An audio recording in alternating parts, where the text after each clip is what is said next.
ഇന്നത്തെ ക്ലാസ്സിൽ മൂലകങ്ങളുടെ സബ്ഷെൽ ഇലക്ട്രോൺ വിന്യാസം ചുരുക്കി എഴുതുന്നത് എങ്ങനെയാണെന്നാണ് പഠിക്കുന്നത്. അതുകൂടാതെ എസ് ബ്ലോക്കിൻ്റെയും പി ബ്ലോക്കിൻ്റെയും സവിശേഷതകളും കൂടി ഇന്നത്തെ ക്ലാസ്സിൽ ഉൾപ്പെടുത്തിയിരിക്കുകയാണ്. ആദ്യം മൂലകങ്ങളുടെ സബ്ഷെൽ ഇലക്ട്രോൺ വിന്യാസം ചുരുക്കി എഴുതുന്നത് എങ്ങനെയാണെന്ന് നോക്കാം. ആദ്യം നിയോൺ എന്ന മൂലകത്തിൻ്റെ സബ്ഷെൽ ഇലക്ട്രോൺ വിന്യാസം എഴുതുന്നത് എങ്ങനെയാണെന്ന് നോക്കാം. നിയോണിൻ്റെ പ്രതീകം Ne എന്നാണ്. അറ്റോമിക നമ്പർ 10 ആണ്. Ne 10. സബ്ഷെൽ ഇലക്ട്രോൺ വിന്യാസം 1s2 2s2 2p6. നിയോൺ ഏത് ബ്ലോക്കിലാണെന്നറിയാം? പി ബ്ലോക്കിലാണ്. എങ്ങനെയാണ് ബ്ലോക്ക് കാണുന്നത്, ഗ്രൂപ്പ് കാണുന്നത്, പീരീഡ് കാണുന്നതൊക്കെ കഴിഞ്ഞ ക്ലാസ്സിൽ നമ്മൾ പഠിച്ചതാണ്. ഇപ്പം നിയോൺ എന്ന് പറയുന്ന മൂലകം പി ബ്ലോക്കിലാണ്. ഏത് ഗ്രൂപ്പിലാണ്? പി ബ്ലോക്ക് ആണെങ്കിൽ ഗ്രൂപ്പ് കാണാൻ പിയുടെ മുകളിൽ വന്നിരിക്കുന്ന സംഖ്യയുടെ കൂടെ എത്ര കൂട്ടണം? 12 കൂട്ടണം. അപ്പോൾ 12 6 എത്രയാണ്? 18. നിയോൺ 18ാം ഗ്രൂപ്പിൽ വരുന്ന മൂലകമാണ്. 2ാം പീരിയഡാണ്. നിയോൺ 18ാം ഗ്രൂപ്പിൽ വരുന്ന മൂലകമാണ്. ആവർത്തന പട്ടികയിൽ 18 ഗ്രൂപ്പുകളാണ് ആകെയുള്ളത്. ഇപ്പോൾ ഏറ്റവും ഒടുവിൽ വരുന്ന അല്ലെങ്കിൽ 18ാമത്തെ ഗ്രൂപ്പിലാണ് നിയോണിൻ്റെ സ്ഥാനം. ഈ 18ാം ഗ്രൂപ്പിന് ഒരു പ്രത്യേക പേര് വിളിക്കും. അലസവാതകം അല്ലെങ്കിൽ ഉത്കൃഷ്ടവാതകം. 9ാം ക്ലാസ്സിൽ പഠിച്ചതാണ്. ഓരോ ഗ്രൂപ്പുകൾക്ക് നമ്മൾ പേര് കൊടുത്തിരുന്നു. അങ്ങനെ 18ാം ഗ്രൂപ്പിന് കൊടുത്തിരുന്ന പേര് അലസവാതകം അല്ലെങ്കിൽ ഉത്കൃഷ്ടവാതകം, നോബിൾ ഗ്യാസ് എന്നാണ്. ഇനി ഞാൻ ഈ നിയോൺ കഴിഞ്ഞു വരുന്ന മറ്റൊരു മൂലകം സോഡിയത്തിൻ്റെ സബ്ഷെൽ ഇലക്ട്രോൺ വിന്യാസം എഴുതാൻ പോവുകയാണ്. സോഡിയം പ്രതീകം Na എന്നാണ്. അറ്റോമിക number 11. 1s2 2s2 2p6 3s1. ഇവിടെ നിയോണിൻ്റെ സബ്ഷെൽ ഇലക്ട്രോൺ വിന്യാസം എഴുതിയിരിക്കുന്നു, സോഡിയത്തിൻ്റെ സബ്ഷെൽ ഇലക്ട്രോൺ വിന്യാസം എഴുതിയിരിക്കുന്നു. ഈ ഭാഗം വരെ നമുക്കൊന്ന് നോക്കാം. എന്താ പ്രത്യേകത? ഇവിടെ നിയോണിൻ്റെയും സോഡിയത്തിൻ്റെയും സബ്ഷെൽ ഇലക്ട്രോൺ വിന്യാസം ഒരേപോലെ തന്നെയാണ്. സോഡിയത്തിൽ ഏത് മാത്രമേ കൂടുതലുള്ളൂ? 3s1 കൂടുതലുള്ളൂ. അപ്പോൾ സോഡിയത്തിൻ്റെ സബ്ഷെൽ ഇലക്ട്രോൺ വിന്യാസം അതിന് തൊട്ട് മുമ്പ് വരുന്ന അലസവാതകത്തിൻ്റെ പ്രതീകം ഉപയോഗിച്ചുകൊണ്ട് ചുരുക്കി എഴുതുന്നത് എങ്ങനെയാണെന്ന് നോക്കുക. ഞാൻ സോഡിയത്തിൻ്റെ സബ്ഷെൽ ഇലക്ട്രോൺ വിന്യാസം എഴുതാൻ പോവാണ്. Na അറ്റോമിക number 11. ഇവിടെ വരെ ഏത് മൂലകത്തിൻ്റെ സബ്ഷെൽ ഇലക്ട്രോൺ വിന്യാസം വരിക? നിയോണിൻ്റെ.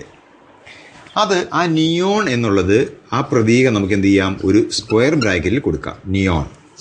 അതിനുശേഷം ഈ 3s1 എന്നുള്ളത് എഴുതിയാൽ മാത്രം മതി. ഇതാ 3s1. അപ്പോൾ ഇത് ഇങ്ങനെ കൊടുത്തു കഴിഞ്ഞാൽ സ്ക്വയർ ബ്രാക്കറ്റിൽ ഒരു അലസവാതകത്തിൻ്റെ പ്രതീകം കൊടുത്ത് അതിന് പുറത്ത് ബാക്കി വരുന്ന സബ്ഷെല്ലിൻ്റെ ഇലക്ട്രോൺ വിന്യാസം എഴുതിയാൽ മതി. ഇപ്പം ഈ കാണുന്നത് സോഡിയത്തിൻ്റെ സബ്ഷെൽ ഇലക്ട്രോൺ വിന്യാസമാണ്. പരീക്ഷയ്ക്ക് ഇതുപോലെ ചുരുക്കി എഴുതാൻ ചോദിക്കാറില്ല. പക്ഷേ ഇതുപോലെ ചുരുക്കി എഴുതിയത് തന്നിട്ട് അതിൻ്റെ പൂർണ്ണമായ സബ്ഷെൽ ഇലക്ട്രോൺ വിന്യാസം എഴുതാനാണ് ചോദിക്കാറുള്ളത്. നമുക്കൊരു മൂലകത്തിൻ്റെ കൂടി എഴുതി നോക്കാം. അപ്പോൾ കുറച്ചുകൂടി നിങ്ങൾക്ക് വ്യക്തമായിട്ട് മനസ്സിലാവും. അറ്റോമിക നമ്പർ 18 വരുന്ന ആർഗൺ എന്ന മൂലകത്തിൻ്റെ സബ്ഷെൽ ഇലക്ട്രോൺ വിന്യാസം എഴുതാം.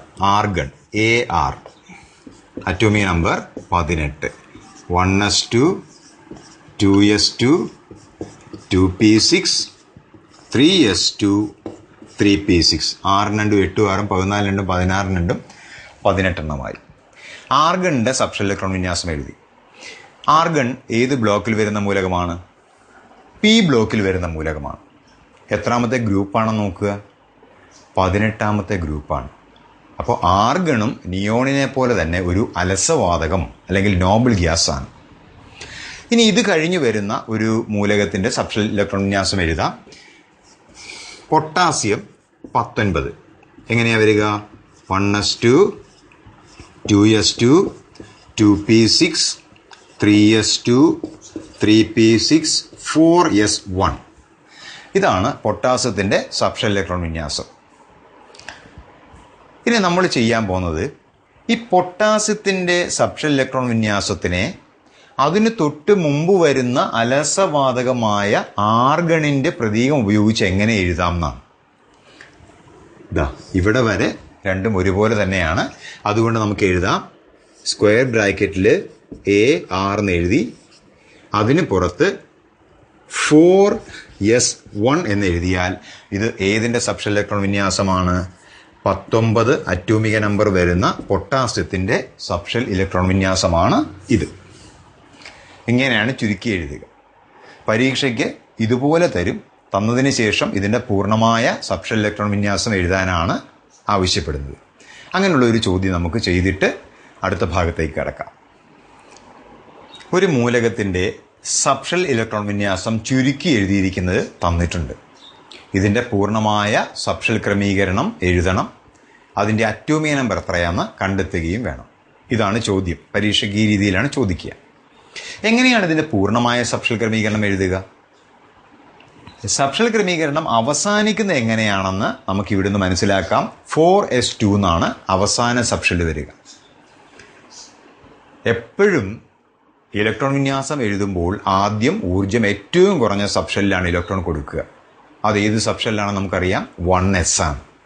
അപ്പോൾ 1s എഴുതി, അതിൽ 2 എണ്ണം കൊടുത്തു. ഇനി അതിൽ കൊള്ളൂല. അപ്പോൾ 1s നിറഞ്ഞു. അതിനുശേഷം അതിനേക്കാൾ ഊർജ്ജം കൂടിയ 2s ഇലക്ട്രോൺ കൊടുക്കുന്നു. അത് നിറഞ്ഞതിന് ശേഷം അടുത്തതിൽ കൊടുക്കുന്നു. അത് നിറഞ്ഞതിന് ശേഷം അടുത്തതിൽ കൊടുക്കുന്നു. അങ്ങനെയാണ് ഇതിലേക്ക് എത്തിയത്, 4s2ലേക്ക് എത്തിയത്. അപ്പോൾ എങ്ങനെയാണ് ഇതിന്റെ പൂർണ്ണമായ സബ്ഷെൽ ക്രമീകരണം എഴുതണമെങ്കിൽ സബ്ഷെൽ ഇലക്ട്രോൺ വിന്യാസം തുടങ്ങേണ്ടത് 1s2 എന്നാണ്. എങ്ങനെയാണ് അവസാനിക്കേണ്ടത്? 4s2 എന്നാണ്. അത് ആ ക്രമത്തിന്, ഊർജ്ജം കൂടി വരുന്ന ക്രമത്തിൽ എഴുതി പോന്നാൽ മതി. ഒന്ന് എഴുതി നോക്കാം. 1s2, 2s2, 2p6, 3s2, 3p6. ഇനി അടുത്തത് ഈ കാണുന്ന 4s ആണ്. അതിലിവിടെ എത്ര ഇലക്ട്രോൺ ഉണ്ട്? 2 എണ്ണം. ഇങ്ങനെയാണ് ഇതിന്റെ ചുരുക്കി തന്നാൽ ഇതിന്റെ പൂർണ്ണമായ സബ്ഷെൽ ക്രമീകരണം എഴുതുക. ഇനി വേറൊരു ചോദ്യം കൂടി ഉണ്ടായിരുന്നു. ഇതിന്റെ അറ്റോമിക നമ്പർ എത്രയാണ്? അറ്റോമിക നമ്പർ എന്ന് പറഞ്ഞാൽ ഇലക്ട്രോണുകളുടെ എണ്ണമാണ്. ഇലക്ട്രോണുകളുടെ എണ്ണം എന്ന് പറഞ്ഞാൽ മുകളിൽ കാണുന്ന സംഖ്യകളെല്ലാം കൂടെ കൂട്ടിയാൽ കിട്ടുന്ന സംഖ്യയാണ് ആ മൂലകത്തിന്റെ അറ്റോമിക നമ്പർ. ഇവിടെ 2 2 4 6 12 12 6 18 20. അറ്റോമിക നമ്പർ 20 ആണ്. അതായത് കാൽസ്യത്തിന്റെ സബ്ഷെൽ ഇലക്ട്രോൺ വിന്യാസമാണ് അലസവാതകത്തിന്റെ ഉപയോഗിച്ചുകൊണ്ട് ചുരുക്കി എഴുതിയിരിക്കുന്നത്. ഇത് പരീക്ഷയ്ക്ക് ചോദിക്കാൻ സാധ്യതയുള്ളതാണ് ഈ രീതിയിലുള്ള ചോദ്യങ്ങൾ. ഇനി നമുക്ക് എസ് ബ്ലോക്കിന്റെയും പി ബ്ലോക്കിന്റെയും സവിശേഷതകൾ കൂടി ഇന്നത്തെ ക്ലാസ്സിൽ പഠിക്കാനുണ്ട്. ആദ്യം എസ് ബ്ലോക്ക് മൂലകങ്ങളുടെ സവിശേഷതകൾ എന്തൊക്കെയാണെന്ന് നോക്കാം. എസ് ബ്ലോക്ക് എന്ന് പറഞ്ഞാൽ ആവർത്തന പട്ടികയിലെ ഏതെല്ലാം ഗ്രൂപ്പുകൾ ചേരുന്നതെന്ന് പഠിച്ചു കഴിഞ്ഞു. ഒന്നാമത്തെ ഗ്രൂപ്പും രണ്ടാമത്തെ ഗ്രൂപ്പും ചേരുന്നതാണ് എസ് ബ്ലോക്ക്. ഈ 2 ഗ്രൂപ്പുകളുടെയും പേരുകൾ 9ാം ക്ലാസ്സിൽ പഠിച്ചിരുന്നു. ആൽക്കലി ലോഹങ്ങളും ആൽക്കലൈൻ എർത്ത് ലോഹങ്ങളും. ഈ ആൽക്കലി ലോഹങ്ങളും ആൽക്കലൈൻ എർത്ത് ലോഹങ്ങളും അല്ലെങ്കിൽ 1ാം ഗ്രൂപ്പും 2ാം ഗ്രൂപ്പും ചേരുന്നതാണ് എസ് ബ്ലോക്കിൽ വരുന്ന മൂലകങ്ങൾ. ഇവയുടെ ഓക്സൈഡുകളും ഹൈഡ്രോക്സൈഡുകളും ബേസിക സ്വഭാവം കാണിക്കുന്നതാണ്. അതാണ് ഒന്നാമത്തെ സവിശേഷത. ഇപ്പോൾ സോഡിയത്തിന്റെ ഹൈഡ്രോക്സൈഡ്, സോഡിയം ഹൈഡ്രോക്സൈഡ്, അതുപോലെ calcium hydroxide, potassium hydroxide, calcium oxide, ഇങ്ങനെ ഇവയുടെ എല്ലാം ഓക്സൈഡുകളും അതുപോലെ ഹൈഡ്രോക്സൈഡുകളും ബേസിക സ്വഭാവം കാണിക്കുന്നു എന്നുള്ളതാണ് ഒന്നാമതായി ഓർത്തിരിക്കേണ്ട സവിശേഷത. രണ്ടാമതായിട്ട് ഇവയുടെ അയണൈസേഷൻ എനർജി, അയോണീകരണ ഊർജം വളരെ കുറവായിരിക്കും. അയോണീകരണ ഊർജം വളരെ കുറവായിരിക്കും. എന്താണ് അയോണീകരണ ഊർജം? 9ാം ക്ലാസ്സിൽ പഠിച്ചതാണ്. അതായത് വാതകാവസ്ഥയിലുള്ള ഒരാറ്റത്തിന്റെ ഏറ്റവും പുറത്തെ ഷെല്ലിലുള്ള ഇലക്ട്രോണിനെ അവിടെ നിന്ന് നീക്കം ചെയ്യാൻ ആവശ്യമായ മിനിമം എനർജി, ഏറ്റവും കുറഞ്ഞ എനർജി, അതിനെയാണ് അയോണീകരണ ഊർജം എന്ന് പറയുക. അതെന്താണെന്ന് പരീക്ഷയ്ക്ക് ചോദിക്കില്ല. ആ പ്രത്യേകത ഓർത്തിരുന്നാൽ മതി. അയോണീകരണ ഊർജം വളരെ കുറവായിരിക്കും ഏത് ബ്ലോക്കിൽ വരുന്ന മൂലകങ്ങൾക്ക്? എസ് ബ്ലോക്കിൽ വരുന്ന മൂലകങ്ങൾക്ക്. അതുപോലെ തന്നെ ഇലക്ട്രോ നെഗറ്റിവിറ്റി വളരെ കുറവായിരിക്കും. ഇലക്ട്രോ നെഗറ്റിവിറ്റിയും 9ാം ക്ലാസ്സിൽ പഠിച്ചതാണ്. ഇലക്ട്രോണുകളെ ആകർഷിക്കാനുള്ള കഴിവാണ് ഇലക്ട്രോ നെഗറ്റിവിറ്റി. ഇലക്ട്രോണുകളെ ആകർഷിക്കാനുള്ള കഴിവിനെയാണ് ഇലക്ട്രോ നെഗറ്റിവിറ്റി എന്ന് വിളിക്കുക. എസ് ബ്ലോക്ക് മൂലകങ്ങൾക്ക് ഇലക്ട്രോ നെഗറ്റിവിറ്റി വളരെ കുറവായിരിക്കും. അപ്പം 3 സവിശേഷതകൾ നമ്മൾ പഠിച്ചു. 1, എസ് ബ്ലോക്ക് മൂലകങ്ങളുടെ ഓക്സൈഡുകളും ഹൈഡ്രോക്സൈഡുകളും ബേസിക് സ്വഭാവം കാണിക്കുന്നവയാണ്. 2, അയോണീകരണ ഊർജം വളരെ കുറവാണ്. 3, ഇലക്ട്രോ നെഗറ്റിവിറ്റിയും വളരെ കുറവാണ്. മൂലകങ്ങൾ രാസപ്രവർത്തനത്തിൽ ഏർപ്പെടുന്ന എന്തിനാണ് 9ാം ക്ലാസ്സിൽ പഠിച്ചിട്ടുണ്ട്? സ്റ്റെബിലിറ്റി അല്ലെങ്കിൽ സ്ഥിരത കിട്ടാൻ വേണ്ടിയാണ്. സ്ഥിരത കിട്ടാനുള്ള മാർഗം ഔട്ടർമോസ്റ്റ് ഷെല്ലിൽ, ബാഹ്യതമ ഷെല്ലിൽ 8 ഇലക്ട്രോണുകളാക്കണം. അഷ്ടക സംവിധാനം കൈവരിക്കണം. ഇതൊക്കെ 9ൽ പഠിച്ചതാണ്. അങ്ങനെ 8 ഇലക്ട്രോണുകളാക്കാൻ വേണ്ടി ചില ആറ്റങ്ങൾ ഇലക്ട്രോണുകളെ നഷ്ടപ്പെടുത്തും, മറ്റു ചിലത് ഇലക്ട്രോണുകളെ സ്വീകരിക്കും. ഇവിടെ എസ് ബ്ലോക്കിൽ വരുന്ന മൂലകങ്ങളെല്ലാം തന്നെ ഇലക്ട്രോണുകളെ നഷ്ടപ്പെടുത്തുന്നവയാണ്. രാസപ്രവർത്തനം നടക്കുമ്പോൾ ഇലക്ട്രോണുകളെ നഷ്ടപ്പെടുത്തുന്നവയാണ് എസ് ബ്ലോക്ക് മൂലകങ്ങൾ. അതും ഒരു സവിശേഷതയായി ഓർത്തിരിക്കേണ്ടതാണ്. അതുപോലെ തന്നെ ഈ ഒന്നാമത്തെയും രണ്ടാമത്തെയും ഗ്രൂപ്പിൽ വരുന്ന മൂലകങ്ങളുടെ സംയുക്തങ്ങളെല്ലാം അയോണിക സംയുക്തങ്ങളായിരിക്കും. അയോണിക ബന്ധനവും സഹസംയോജക ബന്ധനവും 9ാം ക്ലാസ്സിൽ പഠിച്ചതാണ്. ഇലക്ട്രോൺ കൈമാറ്റം മൂലമുണ്ടാകുന്ന രാസബന്ധനം, അതാണ് അയോണിക ബന്ധനം. ഇവിടെ ഇലക്ട്രോൺ നഷ്ടപ്പെടുത്തുകയാണ് ചെയ്യുന്നത് നേരത്തെ പറഞ്ഞു കഴിഞ്ഞു. നമ്മളിപ്പോൾ പഠിച്ച എസ് ബ്ലോക്ക് മൂലകങ്ങളുടെ സവിശേഷതകളെല്ലാം കൂടി ഒരു പ്രാവശ്യം കൂടി നമുക്ക് നോക്കാം. ഇവയുടെ ഓക്സൈഡുകളും ഹൈഡ്രോ ഓക്സൈഡുകളും ബേസിക് സ്വഭാവം കാണിക്കുന്നു. അയോണീകരണ ഊർജം വളരെ കുറവ്, ഇലക്ട്രോ നെഗറ്റിവിറ്റി വളരെ കുറവാണ്. രാസപ്രവർത്തനത്തിൽ ഇലക്ട്രോണുകളെ വിട്ടുകൊടുക്കുന്നവയാണ് എസ് ബ്ലോക്ക് മൂലകങ്ങൾ. ഇവയുടെ സംയുക്തങ്ങൾ അയോണിക സംയുക്തങ്ങളായിരിക്കും. ഇത്രയുമാണ് എസ് ബ്ലോക്ക് മൂലകങ്ങളുടെ പ്രത്യേകതകൾ. ഇനി നമുക്ക് പി ബ്ലോക്കിന്റെ പ്രത്യേകത എന്തൊക്കെയാണെന്ന് നോക്കാം. എസ് ബ്ലോക്കിൽ പറഞ്ഞ 2 പ്രത്യേകതകൾക്ക് നേരെ വിപരീതമാണ് പി ബ്ലോക്കിന്റെ 2 പ്രത്യേകതകൾ. അത് തന്നെ നമുക്ക് ആദ്യം പഠിക്കാം. എസ് ബ്ലോക്കിന്റെ കാര്യത്തിൽ പറഞ്ഞു ഇലക്ട്രോ നെഗറ്റിവിറ്റി വളരെ കുറവാണ്.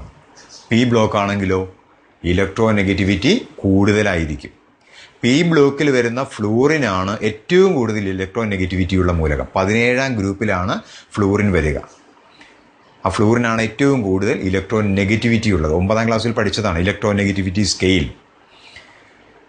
അപ്പോൾ പി ബ്ലോക്കിന്റെ ഒന്നാമത്തെ സവിശേഷത ഇലക്ട്രോ നെഗറ്റിവിറ്റി വളരെ കൂടുതലായിരിക്കും. മറ്റൊന്ന് അയോണീകരണ ഊർജ്ജമാണ്. എസ് ബ്ലോക്കിലാണെങ്കിൽ അയോണീകരണ ഊർജ്ജം വളരെ കുറവാണെന്നാണ് പറഞ്ഞത്. പക്ഷെ പി ബ്ലോക്കിലാണെങ്കിൽ അയോണീകരണ ഊർജ്ജം വളരെ കൂടുതലായിരിക്കും. അതുപോലെ പി ബ്ലോക്ക് പരിശോധിക്കുകയാണെങ്കിൽ കാണാൻ കഴിയുന്ന മറ്റൊരു പ്രത്യേകത, ആ പി ബ്ലോക്കിൽ ഖരാവസ്ഥയിലുള്ള മൂലകങ്ങൾ ഉണ്ടാവും, അതുപോലെ ദ്രാവകാവസ്ഥയിലുള്ള മൂലകങ്ങൾ ഉണ്ടാവും, വാതകാവസ്ഥയിലുള്ള മൂലകങ്ങളും ഉണ്ടാവും. സോളിഡ്, ലിക്വിഡ്, ഗേഷ്യസ് സ്റ്റേറ്റ്സിലുള്ള എല്ലാ എലമെന്റ്സും ഉള്ള ബ്ലോക്കാണ് ഇത് പി ബ്ലോക്ക്. അപ്പം പി ബ്ലോക്കിൽ ഖരാവസ്ഥയിലും ദ്രാവകാവസ്ഥയിലും വാതകാവസ്ഥയിലുള്ള മൂലകങ്ങൾ ഉൾക്കൊള്ളുന്നു എന്നുള്ളത് ഒരു സവിശേഷതയായിട്ട് തന്നെ പറയാവുന്നതാണ്. മറ്റൊരു പ്രത്യേകത, ലോഹങ്ങളും അലോഹങ്ങളും എല്ലാം ചേരുന്ന ഒരു ബ്ലോക്കാണ് നമ്മുടെ പി ബ്ലോക്ക്. ഇപ്പോൾ പി ബ്ലോക്കുമായി ബന്ധപ്പെട്ട സവിശേഷതകൾ ഒരു പ്രാവശ്യം കൂടി പറയാം. അയോണീകരണ ഊർജം വളരെ കൂടുതലായിരിക്കും, ഇലക്ട്രോ നെഗറ്റിവിറ്റി വളരെ കൂടുതലായിരിക്കും, ലോഹങ്ങളും അലോഹങ്ങളും ഉൾപ്പെടുന്ന ഗ്രൂപ്പാണ് പി ബ്ലോക്ക്. ഖരം, ദ്രാവകം, വാതകം എന്നീ 3 അവസ്ഥകളിലുമുള്ള മൂലകങ്ങൾ ഉൾക്കൊള്ളുന്നതാണ് പി ബ്ലോക്ക്. അടുത്ത ക്ലാസ്സിൽ ഡി ബ്ലോക്കിന്റെയും എഫ് ബ്ലോക്കിന്റെയും സവിശേഷതകളാണ് പഠിക്കുന്നത്. ഏറ്റവും പ്രധാനപ്പെട്ടതാണ് ഡി ബ്ലോക്കിന്റെയും എഫ് ബ്ലോക്കിന്റെയും സവിശേഷതകൾ. അവ നമുക്ക് അടുത്ത ക്ലാസ്സിൽ ചർച്ച ചെയ്യും.